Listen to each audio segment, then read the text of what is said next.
자, 오늘은 선한 목자이신 예수님이라는 제목으로 우리 하나님의 말씀을 나누려고 합니다. 사실 오늘 말씀은 우리 친구들이 여름 수련회 때 제가 나누려고 준비했던 말씀인데 이걸 여름 수련회 때 우리가 나눌 여건이 안 돼서 그때 우리가 짧게 묵상만 같이 하고 넘어갔는데, 제가 보니까 그래도 여기 지금 안 온 친구가 3명 과반수를 넘기 때문에 함께 좀 나눠도 괜찮을 것 같아서 오늘은 그 말씀을 좀 준비했어요. 여러분 혹시 그 일본에 있는 유명한 이야기 중에 하치 이야기라고 들어봤어요? 하치 이야기? 요거 우리 많이 일본에 여행 간 친구들도 볼 수 있고 우리 많이 들어본 이야기인데, 이게 무슨 말인가 하면 하치라고 하는 개가 약간 우리 진돗개 비슷하게 생겼는데, 이 하치라는 종류가 일본인들이 가장 사랑하는 아키타라는 품종의 견이래요. 품종이 아키타. 그러니까 진돗개 비슷한데, 시바견 아니다 얘들아. 아키타 이제 품종인데, 이 하치가 일본 국민들이 가장 사랑하는 개라고 그래요. 왜 얘가 이렇게 일본 국민들에게 많은 사랑을 받게 되었는가 하면, 이 하치하고 이 주인 아저씨와의 아주 감동적인 스토리가 있기 때문에 그래요. 자, 하치의 이야기는 이제 지금부터 1923년으로 거슬러 올라가요. 1923년 11월 10일 날 이 하치가 태어났어요. 야, 시원할 때 태어났죠. 11월 달에 이 하치가 태어났는데, 얘가 이제 생후 한 50일 정도 되었을 때 도쿄 시부야라고 하는 동네에 살고 있던 도쿄대 교수님 우에다 에이자부로 교수님, 이분에게 이제 입양이 돼요. 분양을 받으신 거예요. 그런데 이 우에다 교수님은 매일같이 시부야 역에서 전철을 타고 도쿄대학으로 이제 출퇴근을 하셨다고 그래요. 그런데 이 하치가 이 주인을 너무 사랑하니까 이 하치의 하루 일과는 주인이 출근할 때 시부야역 가서 배웅하고, 그리고 주인이 돌아올 때까지 그 시부야역에서 얘가 기다리고 있는 게 이 하치의 하루 일과였대요. 얼마나 귀여웠겠어요. 얼마나 명물이 되었겠어요. 자, 그런데 1925년 어느 날이었어요.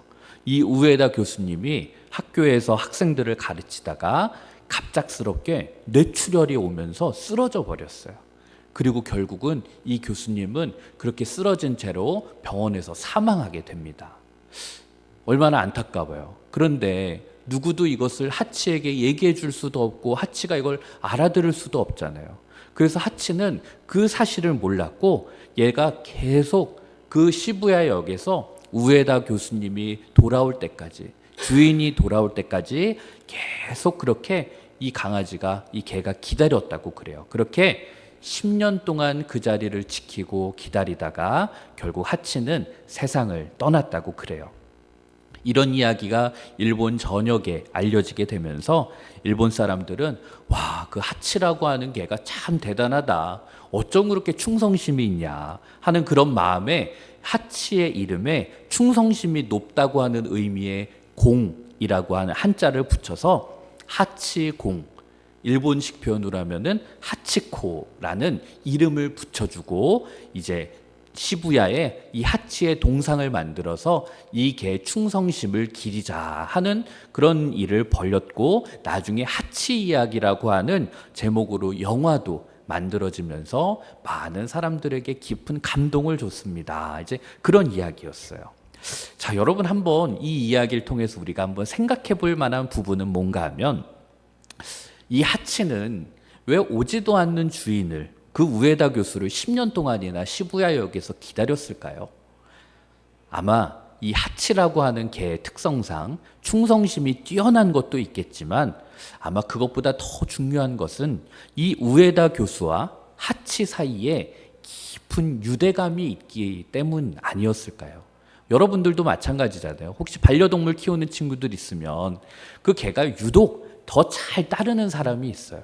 근데 보면은 그 강아지와 혹은 그 고양이, 그 짐승과 그 사람과의 깊은 유대 관계가 있을 때 잘 따릅니다.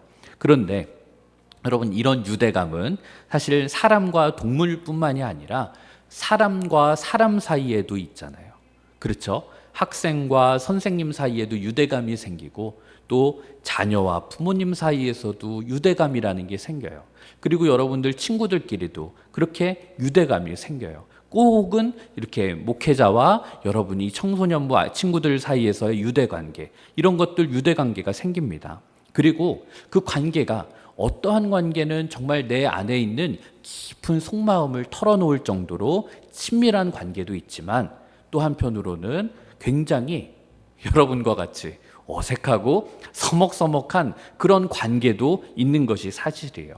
그리고 또 우리들이 살아가다 보면은 어떤 관계는 굉장히 어색했다가 이제 친해지는 관계도 있고, 또 어떤 관계는 친했다가 하루아침에 불편해지고 틀어지는, 너 이제 너랑 절교야, 이렇게 멀어지는 관계도 있습니다. 자, 그렇다면 오늘 여러분들에게 묻고 싶은 건 그거예요. 자, 친구들과의 관계, 선생님과의 관계 다 그래요. 자, 그러면 여러분은 오늘 예수님과는 어떠한 관계를 맺고 사는가 말이에요. 이것이 우리들에게 오늘 중요한 거예요. 그리고 우리는 예수님과 어떤 관계를 맺고 살고 있고, 또 내가 예수님과 어떤 관계를 맺으면서 살아가야 되는가, 오늘은 이 부분에 대해서 함께 나눠보려고 합니다. 오늘 우리가 읽었던 말씀 중에 핵심 구절은 요한복음 10장 11절의 말씀입니다. 우리 이 말씀을 함께 한 목소리로 읽어보도록 하겠습니다. 시작. 나는 선한 목자라. 선한 목자는 양들을 위하여 목숨을 버리거니와.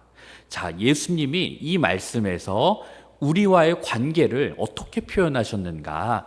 선한 목자와 양의 관계로 예수님이 지금 비유를 들어서 설명하셨어요. 예수님은 그냥 우리들에게 어떠한 한 메시지를 전하시는 데만 능통하신 게 아니라, 그 메시지를 사람들이 쉽게 받아들일 수 있도록 어떤 예화를 들거나 비유를 들어서 설명하신 경우가 많았는데, 오늘은 선한 목자와 양으로 비유를 하셨는데, 이건 참 유명한 말씀이에요. 여러분, 예수님이 그 당시에 이 팔레스타인 지역의 그 유대 가정들은 집집마다 이제 한두 마리 혹은 뭐 세네 마리 이렇게 양을 키웠다고 그래요. 왜냐하면 이 양이 이제 그 집의 재산이 되는 거니까요. 그런데 이 양을 내가 24시간 계속 돌볼 수가 없잖아요. 그렇잖아요. 그러니까 집집마다 이걸 돌볼 수 있는 목자를 개인적으로 고용하기에는 조금 비용이나 무리가 있으니까 여러 가정들이 혹은 그 마을에 있는 사람들이 한 명의 목자를 구했대요.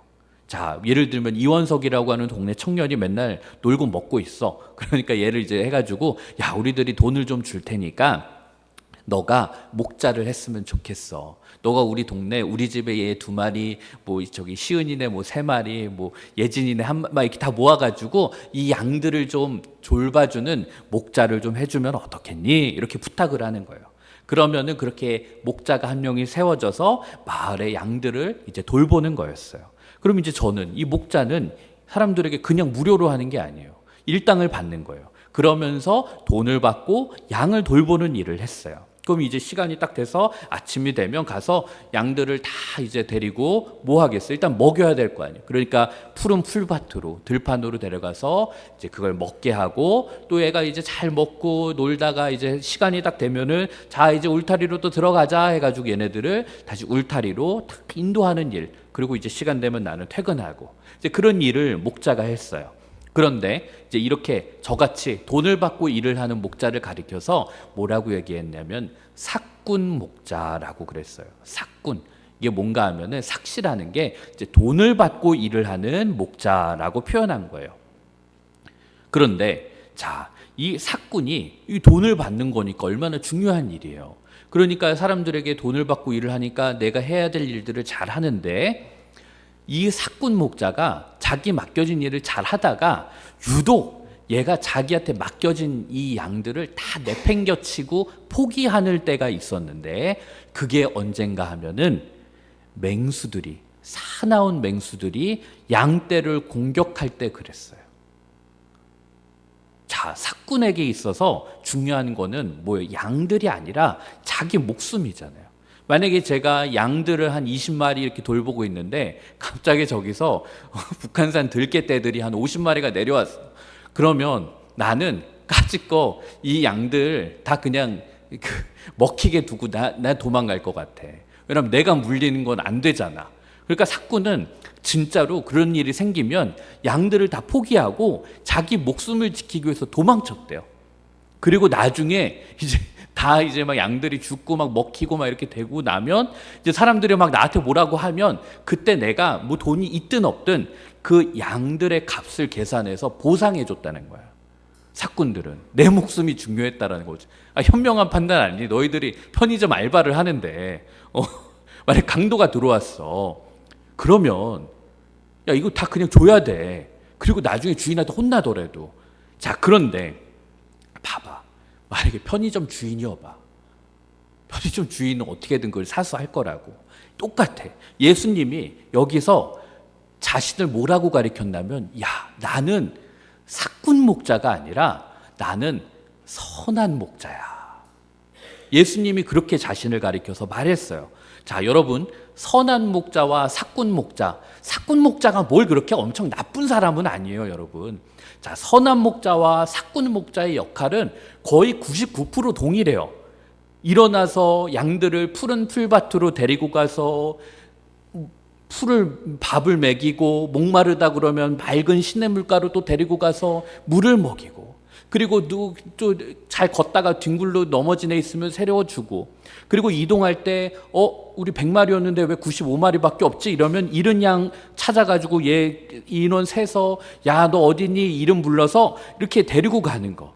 거의 99% 완벽하게 선한 목자와 삭군 목자가 하는 일은 똑같은데 중요한 차이는 이 양에게 위험한 일이 닥쳤을 때 엄청난 차이가 드러나는 거예요. 삭군은 양들을 버리고 도망가지만 선한 목자는 자리를 지켜서 끝까지 맹수와 싸워서 이 양떼를 지켜요. 심지어 자기가 공격을 받고 자기 목숨이 위험에 빠져도 두려워하지 않고 양들을 지켜요. 왜요? 그만큼 양들이 소중하고 양들을 사랑하기 때문에. 그래서 양에게는 삭군 목자가 필요한 게 아니라 선한 목자가 필요한 거예요. 게다가 여러분 이 양들이 눈이 엄청 나빴대요. 지금도 양의 이 시력은 항상 안 좋아서 양은 근시래요. 가까이 있는 것만 보지 멀리 있는 걸 잘 못 보는데 그래서 이 양떼를 목자가 쉴만한 물가, 푸른 풀밭 그런 밝은 물가로 이 목자의 음성으로 인도해 주지를 않으면 자기 눈으로 자기 발로 그곳을 찾아가는 거는 굉장히 힘든 일이었대요. 거의 혼자 힘으로 무언가 먹고 사는 문제를 해결할 수가 없는 게 양들이었다고 그래요. 게다가 힘이 약하니까 맹수가 달려와 가지고 얘네를 공격하면 양은 어떠한 것도 자기를 지키거나 보호할 방법이 없는 거예요. 자, 그런데 오늘 성경은 참 재밌죠? 우리를 가리켜서 뭐라고 비유했어요? 우리는 양과 같다. 참 적절한 비유인 것 같아요. 여러분, 우리들도 참 근시안적인 사람들이잖아요. 여러분, 우리 눈이 실제 이 시력이 나쁘다는 표현이 아니라 우리도 마찬가지예요. 우리 나름대로 저와 여러분 다 미래를 향한 계획이 있고 미래를 준비해요. 그런데 우리는 정말 한 치 앞도 내다볼 수 없는 존재들이에요. 우리에게는 그걸 바라볼 능력이 없어요. 예상은 하지만 여러분 우리들의 인생은 내가 예측하고 계산하고 준비한 대로 풀려가지 않는다고요. 그래서 우리들은 한 치 앞도 모르는 인생을 잘 몰라서 내가 뜻대로 계획하지만 여전히 우리들은 불안해하고 근심하고 걱정해요. 그리고 우리들 삶 속에 내가 예상하지 못했던 일들이 막 닥치면 좌절하기도 하고 우왕좌왕하기도 해요. 심지어 여러분 양들이 재밌는 게 양은 한번 넘어지잖아요. 자기 힘으로 못 일어난대요. 누가 이렇게 일으켜 세워줘야 된대요. 우리도 좀 비슷하지 않아요? 우리도 하나님 뜻대로 살겠다고 결단하고 믿음대로 살지만 우리들 연약해서 죄, 유혹에 넘어지기도 하고 쉽게 그런 유혹에 빠지기도 해요. 그리고 우리 스스로 막 그것을 몸부림치지만 거기서 헤어나오지 못할 때가 있더라고요. 근데 이런 양과 같은 우리들에게 예수님께서 삭군 목자가 아니라 내가 너희들의 선한 목자가 되어줄게 라고 약속해 주셨다는 거예요. 그래서 그 유명한 시편 23편 1절에서 4절 말씀인데, 우리가 1절에서 4절 말씀 저와 여러분이 한 목소리로 우리 함께 한번 읽어보도록 하겠습니다. 시작. 여호와는 나의 목자시니 내게 부족함이 없으리로다. 그가 나를 푸른 풀밭에 누이시며 쉴만한 물가로 인도하시는도다. 내 영혼을 소생시키시고 자기 이름을 위하여 의의 길로 인도하시는도다. 내가 사망의 음침한 골짜기로 다닐지라도 해를 두려워하지 않을 것은 주께서 나와 함께 하심이라. 주의 지팡이와 막대기가 나를 안위하시나이다. 자, 우리가 지금 읽었던 시편 23편은 이스라엘의 왕이었던 다윗 왕이 하나님을 찬양하는 그런 시였어요. 이 다윗의 고백을 통해서 선한 목자이신 예수님이 어떤 분이신지를 다윗이 표현한 것을 우리들이 알 수 있어요. 먼저 예수님은, 우리의 선한 목자가 되어주신 예수님은 저와 여러분을 가장 선한 길로 인도해 주시는 분입니다 라는 거예요. 자, 여러분, 이걸 여러분들이 믿을지 모르겠지만, 내가 계획한 대로 예수님은 나를 인도하지 않으시는 것 같던데, 여러분, 당장 우리 눈앞에 있는 일은 그럴 수 있어요. 왜냐하면 우리들은 다 양과 같으니까 매우 근시안적인 사고를 갖고 있거든요. 그런데 우리의 목자 되신 예수님은 우리보다 훨씬 더 멀리 저와 여러분의 미래를 알고 계시고 인도해 주고 계신다는 거예요. 마치 선한 목자가 양들에게 정말 좋은 먹을 것과 쉼을 주기 위해서 푸른 풀밭, 쉴만한 물가로 그 양떼들을 인도해 주시는 것처럼 예수님이 우리들의 삶도 그렇게 인도해 가신다는 거예요. 그리고 우리의 목자 되시는 예수님은 저와 여러분들의 삶이 위기에 빠지고 두렵고 뭔가 막막한 상황 가운데 있을 때에도 우리와 늘 함께 하시는 분이라는 거예요. 심지어 우리가 예수님을 배신하고 멀리 떠났다 할지라도, 붙잡고 있었던 예수님의 팔을 우리의 손으로 놓는다 할지라도 예수님은 우리를 놓지 않으신다라는 거예요. 그리고 예수님은 누구보다도 우리를 잘 알고 계시고, 심지어 여러분 자신보다도 여러분을 더 잘 알고 계시기 때문에 어떠한 상황에서도 우리를 포기하지 않으시는 분이에요. 그래서 에스겔 34장 11절 말씀은 그를 이렇게 표현해요. 목자가 양 가운데 있는 날에 양이 흩어졌으면 그 때를 찾는 것 같이 내가 내 양을 찾아서 흐리고 캄캄한 날에 그 흩어진 모든 곳에서 그것들을 건져낼지라. 예수님이 우리의 흐리고 캄캄한 날 가운데 우리들이 막 방황하고 흩어진 그곳에서 우리들을 건져내 주시겠다라는 말씀이에요. 그리고 우리들의 선한 목자이신 예수님이 양을 사랑한다라는 것, 이것이 가장 잘 드러난 순간, 가장 잘 드러난 사건이 뭔가 하면 예수님이 십자가에서 우리를 위해서 죽으심으로 그것이 가장 잘 드러났어요. 이사야서 53장 6절 말씀을 보면 우리는 다 양 같아서 그릇 행하여 각기 제 길로 갔거늘 여호와께서는 우리 모두의 죄악을 그에게 담당시키셨도라. 우린 다 양과 같아서 그냥 내가 원하는 길로 뿔뿔이 죄인된 삶으로 흩어졌는데, 여호와 하나님께서 우리의 모든 죄악을 누굴 대신해서 치르게 하셨다고요? 우리의 선한 목자 되신 예수님을 그 죄값으로 제물 삼아 십자가에서 돌아가게 하심으로 우리의 그 모든 죄를 담당시키셨다라는 거예요. 여러분, 우리들은 정말 그렇잖아요. 모두가 다 하나님을 믿는다고는 하지만 우리는 하나님의 말씀에 벗어나려고 몸부림치는 사람들인 것 같아요. 그렇지 않나요? 여러분, 우리들이 선한 사람이 될 때는 많은 노력이 필요하지만 우리들이 악의 길로, 죄인의 길로 갈 때는 노력이 필요 없어요. 가만히 있으면 우리는 그 길로 가게 되어 있어요. 왜냐하면 우리가 원하는 것은 하나님의 뜻과 반대되는 게 많거든요. 그래서 우린 내가 원하는 대로 살아가고 싶고, 내가 원하는 대로 살아가다 보면 죄인의 길로 가게 돼요. 마치 목자의 음성이 귀찮아서, 목자가 싫어서 목자를 떠난 양 같아요. 근데 목자를 떠난 양의 결말은 뭐예요? 어디 구석에 처박히거나 아니면 사나운 맹수의 공격을 당하는 것밖에 없어요. 그런데 우리들의 목자가 되시는 예수님은 저와 여러분을 포기하지 않으신다라는 거예요. 심지어 자기의 목숨을 내어놓기까지 하시면서 우리를 지키시고 우리를 사랑하신다. 그래서 우리를 위해서 우리의 죄를 대신해서 십자가에 못 박히심으로 저와 여러분을 구원해 주셨다 하는 거예요. 그래서 예수님은 스스로 자신을 가리켜서 오늘 말씀에서 이렇게 소개했던 거예요. 요한복음 10장 11절 나는 선한 목자라 선한 목자는 양들을 위하여 목숨을 버리거니와. 여러분은 이 예수님이 우리의 선한 목자가 되어주신다라는 사실을 믿고 계신가요? 아니면 그냥 예수님은 그런 분이래 라고 머릿속으로만 생각하고 계신가요? 만약 여러분들이 예수님이 나의 선한 목자가 되어주신다라는 것을 믿는다면 자, 우리는 그 선한 목자 되시는 예수님과 어떠한 관계를 맺어야 될까요? 여러분, 선한 목자가 양을 알고 그리고 그 양들이 선한 목자의 그 음성을 아는 그런 친밀한 관계처럼 우리도 우리의 목자가 되어주시는 예수님과 그런 친밀한 관계를 가져야 되는 거예요.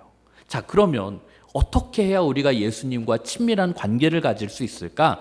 여러분, 이건 어렵지 않아요. 자, 여러분들이 가장 친한 친구와 관계를 맺어가는 걸 생각해 보면 좋아요. 여러분 친한 친구들이 있을 거예요. 혹은 여러분들이 친해지고 싶은 친구가 있을 수도 있고요. 자, 그러면 우리가 제일 먼저 뭘 할까요? 그 사람이 뭘 좋아할까? 그 사람 상대방이 좋아하는 건 뭘까? 그 사람은 무슨 음식을 좋아할까? 어떤 취미가 있을까? 그리고 그것보다 더 중요한 건 뭘까? 그 사람이 뭘 싫어하는가? 그게 중요해. 사람과의 관계는 그 사람이 뭘 좋아하느냐도 중요하지만 내가 뭘 했을 때 그 사람이 싫어하는가, 싫어하는 걸 안 하는 게 중요해요. 마찬가지예요. 예수님이 우리가 뭘 하면 좋아하실까? 그리고 우리가 뭘 하면 예수님은 싫어하실까? 그걸 우리가 알아가는 거예요. 그리고 여러분이 친구들과의 관계를 맺을 때 뭐예요, 여러분? 그냥 그 친구와 함께 그냥 머리로만 알고 지낸다라고 해서 친해지는 게 아니잖아요. 시험이 끝나면 같이 밥을 먹기도 하고 같이 놀기도 하고 또 때로는 고민을 나누기도 하고 기쁜 일이 있으면 친구를 축하해 주기도 하고 여러분 마찬가지예요. 우리가 예수님과 친밀해지기 위해서는 예수님과 친해지기 위해서는 예수님에 대해서 알아가는 시간이 필요해요. 자, 근데 예수님에 대해서 알아가려면 뭐예요? 성경을 통해서 우리들이 알아갈 수 있어야 돼요. 그래서 예수님이 우리를 잘 아시는 것처럼 우리도 예수님을 성경을 통해서 어떤 분이신지 더 알아가려고 힘써야 돼요. 그리고 또 하나, 여러분 친하다고 그래서 가끔 연락하고 한 달에 한두 번 연락하고 그러면 잘 안 친해져요. 예수님과 우리가 매일 동행하는 그런 삶을 사는 것도 중요해요. 그리고 내가 힘들 때는 힘들다고 예수님에게 얘기할 수 있어야 되고 내가 또 기쁜 일이 있을 때도 기쁘다고 감사하다고 예수님께 이야기할 수 있어야 되고 그리고 예수님이 나의 선하신 대로 내 삶을 인도해 가주시는구나. 그것을 믿음으로 바라보는 것. 이것이 선한 목자가 되어주신 예수님과 우리가 친밀한 관계를 가지는 그런 모습인 줄 믿습니다. 여러분, 예수님은 여러분들의 선한 목자가 되어주시고 우리는 그분의 양이라는 것 잊지 않으셨으면 좋겠어요. 그리고 예수님은 누구보다 저와 여러분을 잘 알고 계신다라는 거, 늘 지켜보고 돌보고 계신다라는 거, 그리고 제일 중요한 것, 우리의 목자 되시는 예수님은 저와 여러분을 가장 선한 길로 이끌어 주시는 분, 그리고 어떠한 위협 속에서도 우리를 포기하지 않으시는 분. 그것이 가장 잘 드러난 사건이 예수님의 십자가 사건으로 예수님은 그것을 보여주셨어요. 그러므로 선한 목자이신 우리 예수님과 그렇게 친밀하게 더 깊은 관계를 맺어가면서 살아가는 저와 여러분들이 되셨으면 좋겠습니다.